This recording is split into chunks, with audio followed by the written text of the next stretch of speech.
Welcome back to the second part of our interview with Commodore Uday Bhaskar. We've been having a discussion about Indian foreign policy in the South China Sea and Indian Ocean region, and we're going to continue from where we left off. I just wanted to ask two questions. You mentioned that there wasn't an effective response, and you said that the effective response hasn't been there for decades, more than half a century, going back to India's inception in 1947. But what would an effective response look like? What would you consider to be an effective response of the Indian government? And secondly, again, just to hark back again to my initial question, which is, are there any red lines? Does India need to draw red lines which clearly lay out what is acceptable and what is not acceptable vis-a-vis China, what we are okay with and what we are not okay with? This is a very complex question. To me, as I said, the government of India makes its own determination vis-a-vis China, and we have seen that there is a lot of opacity. There is an attempt to deny transparency. To date, India and China have been having talks going back to 1993 onwards, 2005 onwards. We've elevated the level to the equivalent of the special representatives who have a political endorsement. If I could just add to that, my point is that, Indian strategic response, it's a response. It's very reactive in nature. There are ad hoc responses. Something develops and we just respond to that. There seems to be no overarching strategic consideration. There doesn't, we need to have strategic objectives, which in terms of a long-term perspective, we are trying to meet. Whereas everything that's happening, whether in the Indian Ocean region or in the South China Sea region, it's very reactive. Something happens and we react. There is no overall coherent strategic perspective, overall coherent strategic thought. Do you think that's something that is missing in our strategic culture? The reactive part is interesting that you state this, because again, as an analyst, I would say that if you study India's strategic culture, beginning 1962, when we had the war with China, all the way up to Kargil of 1999 and Mumbai of 2008, I think it would be fair to say that India's strategic culture is reactive. As a nation, post-47 independent India has not been able to internalize the need to preempt situations. This, I would say, is a national trait. It derives from the fact that as the largest democracy in the world, we never have a serious debate in our parliament about strategic and security affairs. And it's a real, I would say, shame that year after year, when the annual budget is presented, 200,000 crores, $40 billion are passed in about 30 seconds. Sometimes even without adequate quorum. So that, I would say, is something Indians have to ponder over, this reactive aspect and indifference to national security. But are there red lines? I would say in dealing with China, they have evolved. I'm not suggesting that this has been articulated in the public domain. There is no white paper on China and India. But I would infer as an analyst that the real red line for India is linked to the territorial and border dispute, which is that I think over the last 20-30 years, India and China have actually had a certain standoff. There's a very famous incident when General V.N. Sharma was the army commander in the Eastern Army before he became the army chief. The incident in the late 80s where there was a standoff between India and Chinese troops in the Sunrong-Dulju area. And I think that was a very, very useful lesson to both sides about which red lines are not to be crossed. So that incident of 86-87 is followed by the 1993 agreement when Mr. Rao was the Prime Minister, Narasimha Rao in India and Jiang Zemin on the Chinese side, and we spoke about peace and tranquility. So we often say with a lot of satisfaction on both sides that from 1993 to now, 2015, not a shot has been fired in anger by either side, despite the very complex nature of what is being contested. To me, that's a red line, that if China, for whatever reason, pushes against that. And we saw a glimpse of that when President Xi Jinping was in India in September of 2014, when he was in Gujarat with Prime Minister Modi, and we had the incursion in the Chumar area.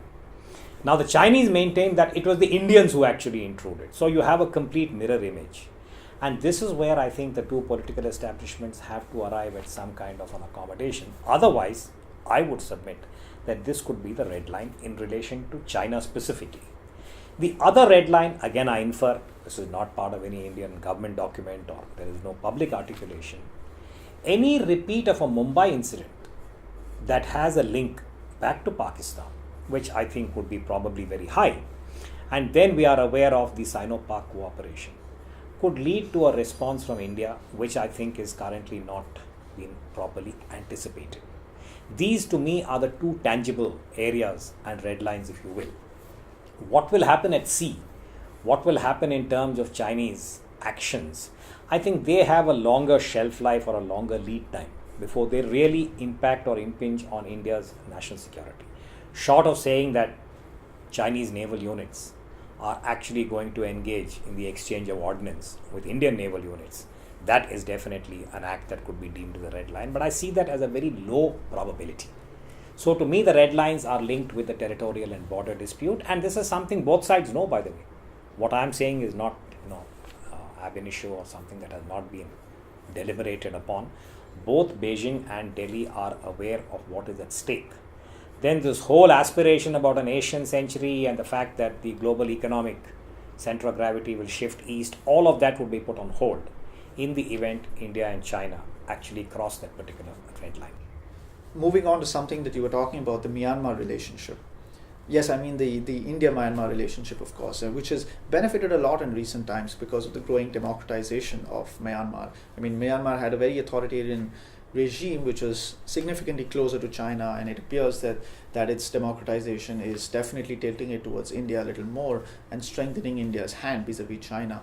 This is also something we've seen in Sri Lanka, for example. We have the Sirisena government which was voted into power, which has a definitely more of a pro-India tilt than the previous Rajapaksa administration, which was considered to be sympathetic to China, shall we say. And if this is the case, then is there an argument to be made that India should be encouraging more democracy in the region? And the reason I ask this is because of the backdrop of political developments in the Maldives. We had the rather unedifying image of President Nasheed being dragged off to court. And I believe that he's been given a sentence of 13 years just a few days ago. And there's also growing authoritarianism in the Maldives. We had the election, which was a bit of a sham in the first place, with the judiciary intervening and the people's mandate being overturned repeatedly. We've had the current President Yamin not just throwing ex-President Nasheed into prison, but also firing two judges, the judges that disagreed with him and tried to stop his election in the first place. We've had him throwing out the health minister, even the attorney general. So, I mean, there's a distinct movement towards growing authoritarianism in the Maldives. And if the argument is to be brought that India should be encouraging growing democratization, then where have we gone wrong? Was our response to the crisis in Maldives, which was essentially us just saying we are concerned by it, was that an effective response, or could we have done much more? The spread of democracy would be a desirable objective. Now, India is the world's largest democracy. Yes, it would be very desirable again if democracy is also linked with effective governance. But that is the challenge for many democracies, including the United States of America. And us. We are the classic example. But I think for India, this is the principle that today the natural orientation of the global demography is to move towards democracy. That's an aspiration. Because ever since the end of the Cold War, and I've tried to study this as an analyst and as a student of international relations for a fairly long time, and I come to this tentative conclusion that if there is one single lesson that one can derive from the end of the Cold War, is the fact that authoritarianism is not a winning formula. Now, it is true that China has persisted with the communist form of governance, the party structure, but economically they have moved towards the extreme ends of the capitalist mode of economy. They have a dilemma. How do they harmonize the capitalist compulsion and everything that goes with it, along with the insular communist party's structure, the inflexibility of the party? They have to arrive at their own consensus on that. There may be still a Chinese way of doing it. But what we have noticed again empirically, I keep saying that as an analyst, we should go by the facts. What are the facts? Cold War finishes in 1991. We are now in 2015. 24 years later, how many countries have moved from democracies to becoming authoritarian or communist? Not one.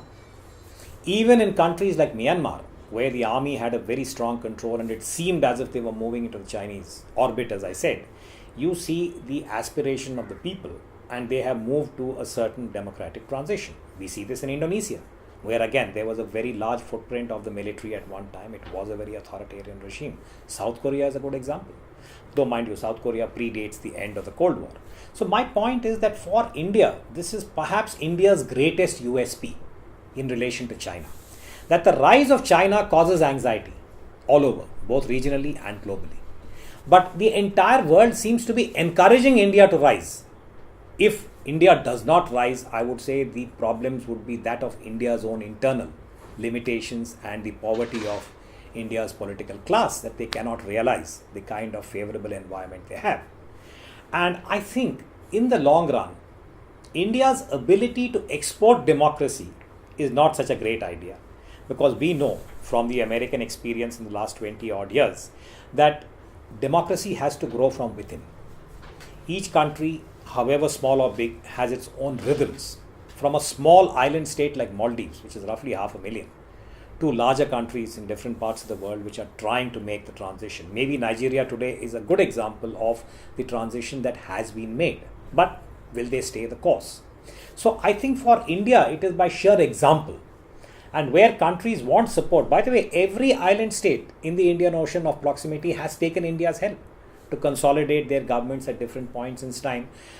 Going back to Myanmar, when we had UNU and a civilian dispensation in the 60s, when Pandit Nehru provided support, to Sri Lanka in the 70s and the 80s, I'm fully, cognizant, and I accept that we got egg on our face in relation to the IPKF. That was a different story. Maldives, when we had Mr. Rajiv Gandhi as Prime Minister, the Indian Navy, the Indian Army, the Indian Air Force, they mounted a spectacular operation to ensure that the mercenary coup was contained. Cactus flower was called at that time.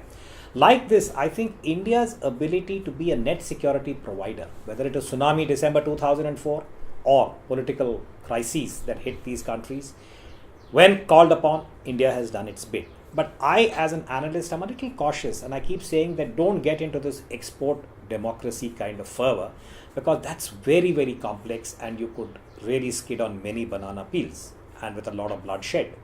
So Maldives, I think, is a case where India did have a certain profile, a certain influence. I think personally that we could have done better. This is a issue or a case study for India and the strategic community and the diplomatic community to review. What could we have done better without seeming to interfere in the internal affairs of Maldives? Because now in the 21st century, communication technology and the entire social media kind of domination that we see, no country today can really be influenced in such an overt way. Neither is it desirable. But there are other ways of ensuring that a country has influence, like India has influence in some parts of the Indian Ocean littoral. I think we should do that more effectively. And China will keep trying. Actually, Maldives is a very good example. That when the South Asian countries, the SAARC summit was being held in Adu, the atoll in the Maldives in 2012, one day before the formal inauguration of the summit, China opens its first mission in the Maldives. That was a clear politico-diplomatic signal. So this is what I mean, that China will continue to push or test the waters and say that this is a sovereign right of China and the country in question, say Maldives. I think India, I again submit, could have done better in terms of the transitions that took place. And I think this is a good area for the Indian community, the strategic community and the political establishment to review and say, where could we have done better to anticipate, to preempt. I come back to the point about India's strategic culture.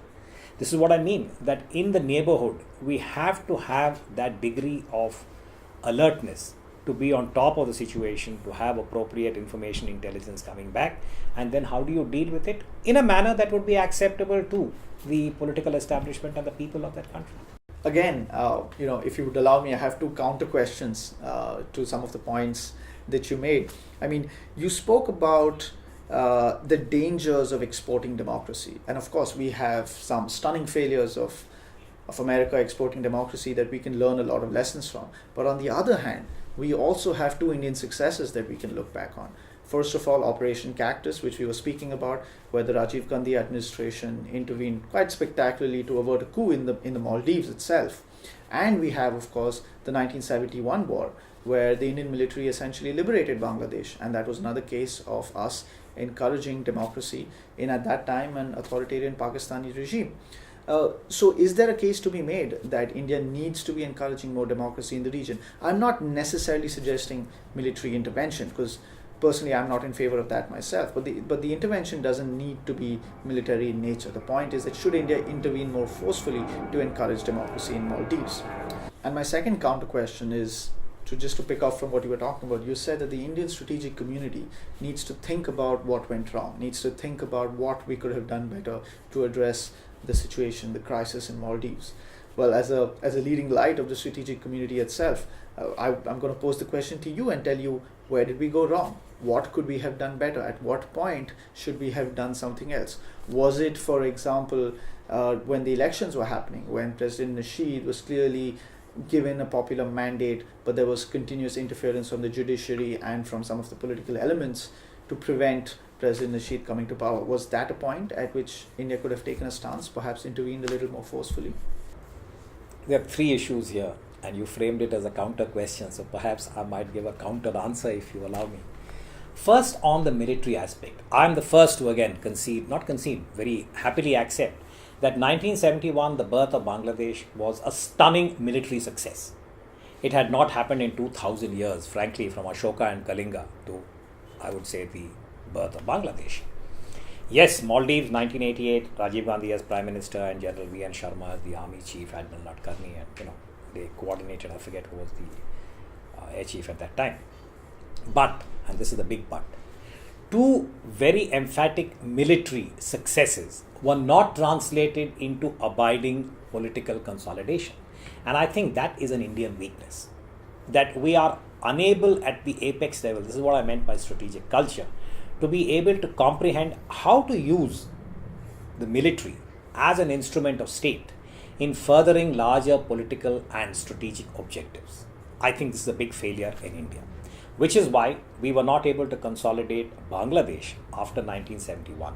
I'm not suggesting that India should have interfered, far from it. That was actually a great triumph for the people of Bangladesh. They could have been allowed to, in a way, I think, grow strong roots. But unfortunately, because of the overhang of Pakistan and this great, what I would call as the ideological divide about the interpretation of Islam, you saw that the right-wing constituency, in a very cynical and manipulative way, took over, and even the tragic assassination of Sheikh Mujibur Rahman, I think, was a setback. But hopefully, Bangladesh is consolidating, though sometimes there is cause for concern. I mean, the killing of these bloggers, I think, is definitely something that should cause concern to all of us. Now, should India get directly involved in Bangladesh's politics? I would say definitely no, not in 2015. Because any kind of excessive support or involvement would be counterproductive. We don't want to do that. What we can do to enable the relationship, it's a shame again that we have not been able to resolve the issue of the enclaves. I mean, that is one of the lowest and most desirably, attractively hanging fruit for India in terms of improving its bilateral relations. We keep talking about China, which I don't think is going to get resolved in a hurry, when the political class in India is unable to ensure that Bangladesh is resolved, and thereby you strengthen what you might call as the liberal moderate faction in Bangladesh. I'm not even saying they have to be pro-India. We want the ecosystem of Bangladesh to support democracy in a normative, secular, inclusive way. It can be an Islamic state. But frankly, I'd be very happy if Bangladesh is more Bengali than Islamic in terms of how it projects its own identity. And it could be a model for the rest of the Islamic world. But that's where I say that India should be cautious about how it gets involved in Bangladesh's affairs. But it should actively help to create an ecosystem that would enable the larger Indian objectives and principles. And there, the enclaves is a glaring example of a failure on India's part.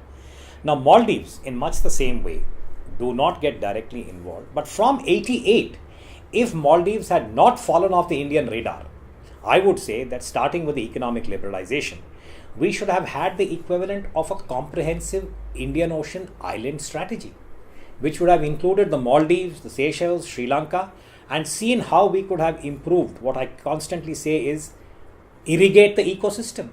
India has so much to offer. Forget just about maritime domain awareness at sea and sending small ships and aircraft to supplement their coast guard and navies. We have education, we have health, we have infrastructure, and India should have been up there. Again, from Maldives, let me shift to Sri Lanka.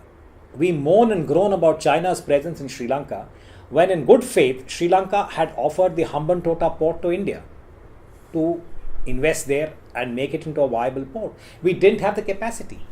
When we can't get our act together in relation to Mumbai as a major port, or for that matter Chennai or Kolkata, forget about minor ports of India, we were not in a position to really do something useful in Hambantota, so the Chinese stepped in.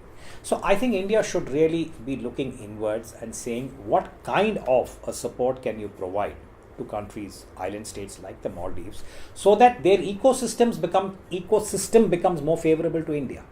That is the kind of, I would say, larger strategic orientation that I would recommend, as opposed to very overt and sometimes clumsy ways of trying to get involved in the local politics of these states. But for that, you need a maritime vision. As I said, if Rajiv Gandhi was unable to craft the equivalent of an Indian Ocean strategy when it was staring you in the face, and that's the time, if you remember, we went through what I call as the ignominy of the IPKF experience. You need to have the intellectual capacity at a strategic level, which means all parts of government have to be on board. That is a big Indian failing, that we are constantly working in stovepipes and there are turf sensitivities, and I don't get a sense that the Indian political class is really able to apply its mind in this manner. I'm sorry to make such a strong statement, but there is no evidence. Even Bangladesh is a classic example of this poverty. Indira Gandhi, for all her being a strong leader, in 1972 when Mrs. Indira Gandhi went to Shimla, that we were not able to arrive at what you might call as the most appropriate war termination. Now, 20th century history is replete with war reparations and the way in which victors, if you will, have consolidated their positions politically and strategically. I'm not suggesting that India had to emulate them, but at the same time, we were not able to transmute an emphatic military victory into something that would have been of abiding relevance for India's strategic and national security interests. Now, it's in that context, I think, it is again a reflection of what I call as inadequate appreciation by India's political elite and the strategic community.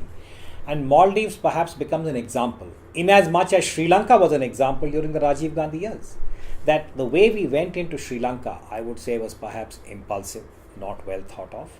And we had the ignominy of Indian troops coming back and not even being received by the Chief Minister of Tamil Nadu at that time because of this very complex political contestation between Delhi and Chennai at that time about the IPKF.